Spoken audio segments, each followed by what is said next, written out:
Hi everyone, welcome back to the Navigant Credit Union Broadcast Center. I'm GoLocal News Editor Kate Nagel. Thanks for joining us for the 4 o'clock news and politics show. 3 o'clock was The Taste with Rick Simone, and there was a lot of sweet things. The sweeter side of life. Be sure to check it out if you did not tune in. All the best of desserts that Rhode Island has to offer.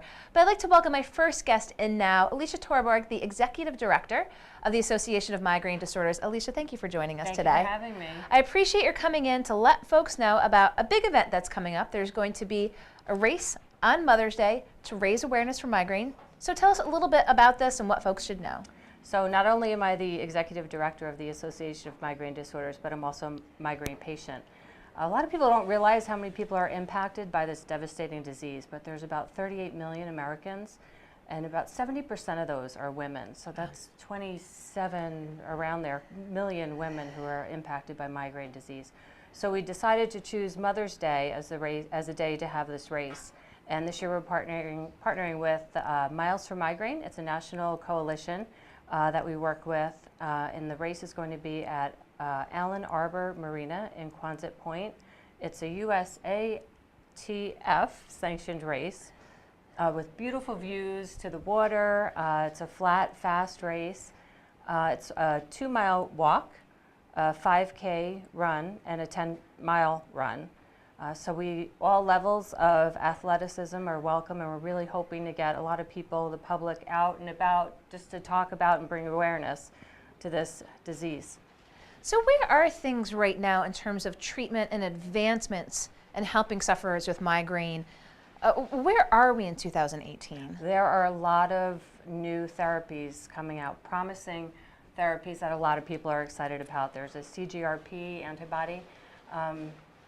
There are about 38 million people that are really excited about seeing this. But my advice to people with migraine is don't give up. There are so many people out there that are desperate, and there are so many different kinds of migraines. There are vestibular migraines, ocular migraines, abdominal migraines. So they affect your balance and your vision and your stomach.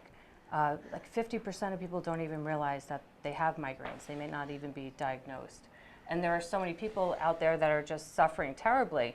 My advice to people always is keep trying, keep seeing different doctors, try alternative therapies, but just keep searching. And of course, migraine sufferers, we all know some, you being affected yourself, can just impact all aspects of life, from work to family life. Do you think employers, where we are at this stage in time, does it vary, have an understanding about the impact that it has on workers? It's a huge impact on workers, and there are a lot of things that the workplace can do to help workers, as far as like fragrance and perfumes, lighting, glare, noise, rooms that are quiet that people could go to.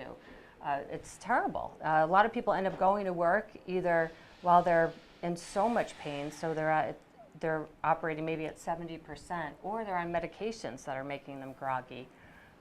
But there are things that the workplace can do. And so raising awareness for workers as well.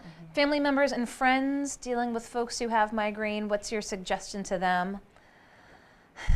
Offer help. See how you can be helpful, and understand if people cancel events, it's nothing personal. They just, they come. It could be on a wedding day. It could be on the most important day of your life. You just never know when it's going to be. But people try their hardest to do what they can to muddle through with them.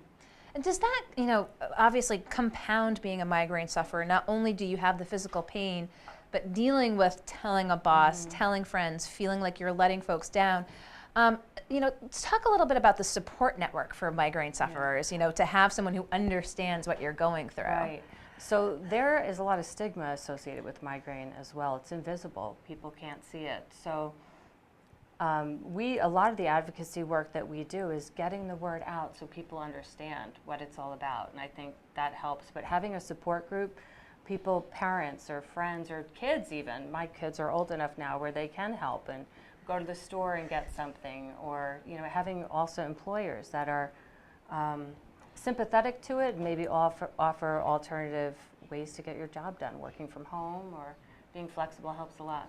Do you think we've come a long way? You talk about ways in which employers and workplaces and family and friends can help out, but being involved with the association, raising all this awareness, have we made strides with awareness? Absolutely. So we're involved in different coalitions, and it's amazing how people can work together and gather all your resources instead of constantly recreating the wheel, but work together and try to help people. So our website, I was at a point where I thought I know almost everything there is to need to know from a patient standpoint.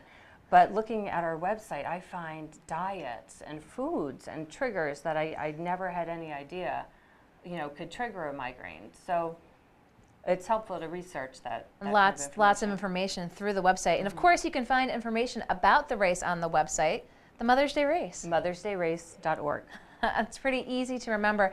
But of course, let's just go back to it, impacting women. That was the decision to hold it on Mother's Day, to talk about women in your life who might be impacted by migraine. Right. So that's my gift from my kids. They're all volunteering that day. So we really hope to have a great turnout. Okay, and again, USATF certified if you're looking for a flat and fast and scenic race. There'll be music and food and lots of people. And here's hoping, come May, that we get some spring weather here in Rhode Island. We're all crossing our fingers. But again, to raise awareness for migraine disorder, I appreciate, Alicia, you're taking the time to come on. We'll provide the links afterwards. Again, if you're interested in the race, want to know more about the Association for Migraine Disorder. Alicia Torborg, I appreciate you taking the time to come in today. Thanks so much. Thank you. Don't go anywhere. We'll be back right here in the Navigant Credit Union Broadcast Center with Cranston Mayor Alan Fung, Republican gubernatorial candidate. We'll be right back.